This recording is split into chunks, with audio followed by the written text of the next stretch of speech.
Most business owners believe that if they grow revenue, automatically this means that their business becomes more valuable.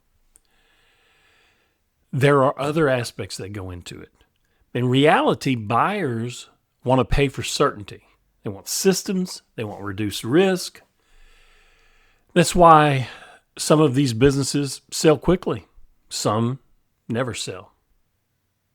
Today, I want to walk you through what actually makes a business more valuable, what actually makes a business easier to sell, whether you plan to exit now, a year from now, 10 years from now, or never.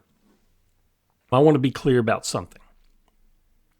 You don't have to be planning to sell now to get benefit from this. A business that is sellable, marketable, it's more profitable usually. It's less stress to own. They're easier to finance. Their banking relationships are much easier. They're easier to grow and far easier to step away from if life changes. So even if you never sell, these same characteristics that I'm going to talk about in this video will benefit you. The mistake that most sellers make, most owners make, is they think buyers want potential. They want to buy potential, what the business could do. That's not been my experience. Buyers want to buy proven performance with lower risk. It's as simple as that. Everything I'm about to cover falls into one of three categories: reducing risk, increasing predictability, and making the business transferable. So let's start off with the number one deal killer that I see. Clean, trustworthy financials. It's as simple as that. Someone could step in there and really not have many questions at all. But what buyers want is that set of books and records that they can depend on. They don't want to have to verify everything. And what could you do to verify anything short of an abject audit? They want monthly financials. They want accurate month-to-month financial statements. Consistent categorization, not a lot of adjusting journal entries. Clear owner compensation. Not this accounts receivable officer, how much money the company owes to and from the officer, draws, disguise this compensation. They want clear owner compensation. They don't want personal expenses. It's not wise to come in with a list of adjustments that need to be made. You present that buyer with a list of adjustments, it's not going to go so well. You want your books and records clean. If you need to make those adjustments before you do the tax return, fine. Do it all at once and off of the company books and records. It can be a reconciling spreadsheet. It could be for personal mileage that you kept track of, any expenses you may or may not have bought for, maybe it's a home office, maybe it's out-of-pocket stuff that you didn't get reimbursed for. That's fine. Don't start interjecting that into the books. Keep the books clean. If you need some reconciling statement, the worst case scenario is you give that to the potential buyer at the time that they're reviewing the books. And you say, look, here's one statement that will reconcile our books with our tax return. This is it. And these are out-of-pocket items for me. So, when you give a buyer a set of sloppy financial statements, they're going to assume one of two things, really. Or maybe both. They're going to assume, number one, the numbers can't be trusted. Now they can't trust anything. Number two, there are more problems. They're going to find something. So that in and of itself will make a buyer stand back and take note and look at your business with more criticism and skepticism. So what does that convert into? I can tell you what it converts into. A lesser offer price, a smaller amount of money, less confidence, less passion, slower movement.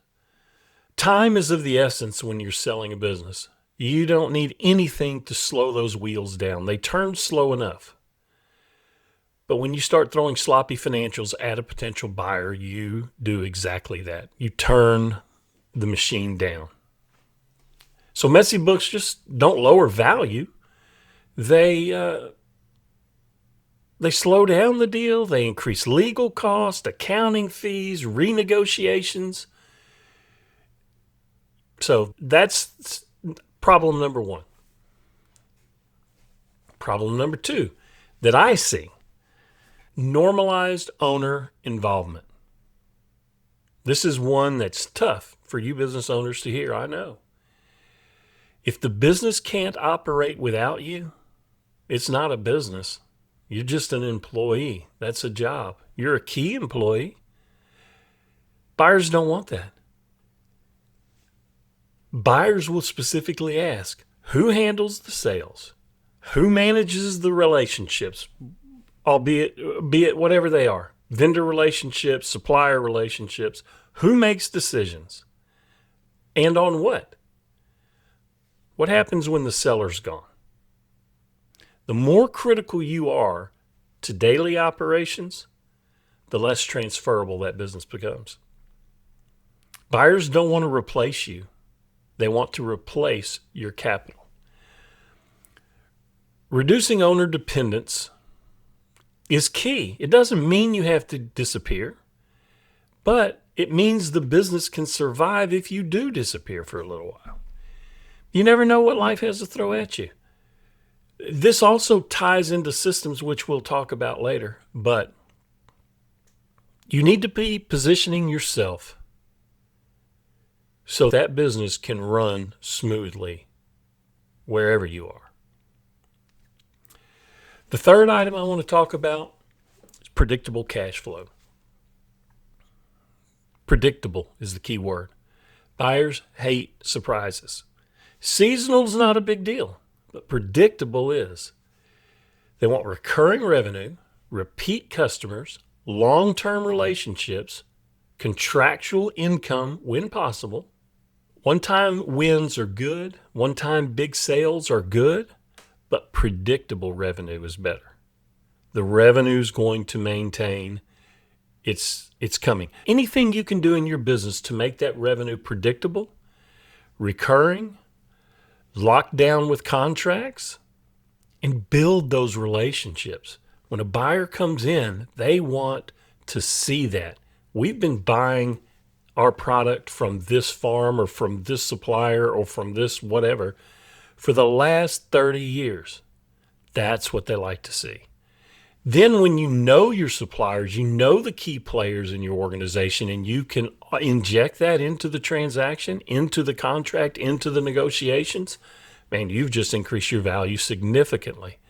Everyone wants to get to the net income, the gross sales, the multiple. Who cares? Get into negotiations and sell these things. Processes, relationships, the fact that that business can run on its own, recurring, predictable income, clean books and records.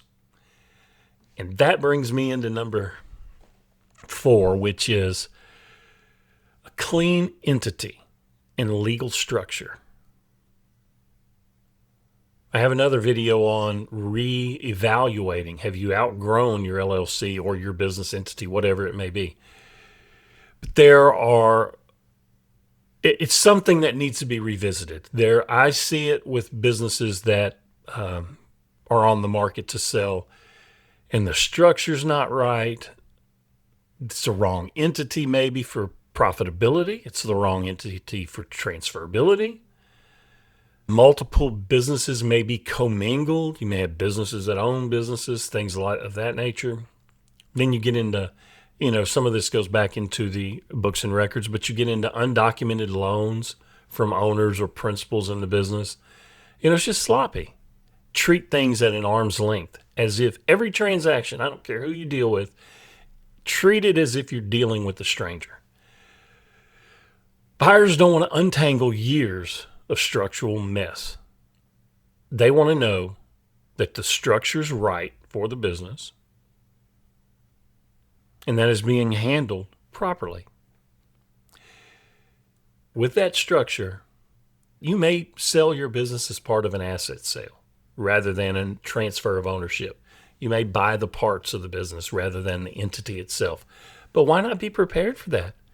I've had several negotiations that we went in selling the assets, and when the buyers couldn't perform, we rolled right back into an entity sale and sold the ownership interest, either stock or membership interest, whatever it was, partnership interest. And oftentimes that works significantly better for the seller. So, number five, documented systems. If you can document the systems of the business, standard operating procedures, workflows, it depends on the nature of the business, of course, but clear roles. When I onboard a new client, that's the first thing I go and do. I sit down and I say, who owns what? I have to tell them I'm not talking about business ownership. Who owns what? When there's a mad customer, when there's overlooked invoices or receivables, somebody doesn't get paid, who owns that? Who owns HR? Who owns accounts payable? Who owns accounts receivable? I define those roles because I want to know who to go to. It's about understanding that business in its entirety, completely. So, clear roles, consistent processes. These are things you can do to increase the value of your business. When those items that I just mentioned are intact and they're consistently applied, that's when a seller thinks, how could I either turn this business, add value, and resell it? How can I scale it? How am I going to be financing this? Can I finance it? How can I step away and not be involved and reap the benefits of my capital? So if you can make that as easy as possible, you've just done yourself a huge favor. It's not just about the profitability. So get the other stuff right, the real value, the strength in your negotiations. When you have that stuff right, you walk into a boardroom and negotiate this sale, it's so much easier. By doing everything I've talked about, it speeds up the sale. Once the wheels start to turn, you want nothing to slow those down. When you have fewer buyer questions, less due diligence, fewer price reductions, negotiating back and forth, you're going to speed up the sale. That in and of itself adds value. I'm going to go into these topics in more detail at my Skool community. I'll probably do a series on each one of those items I mentioned. So I'll put a link down there in the show notes, and then if you care to join me at the Skool community. Just remember, the best time to make your business available or sellable is right now. Even if you don't want to sell it, you start now. So if you find this helpful, subscribe. I appreciate it. I'll see you in the next one.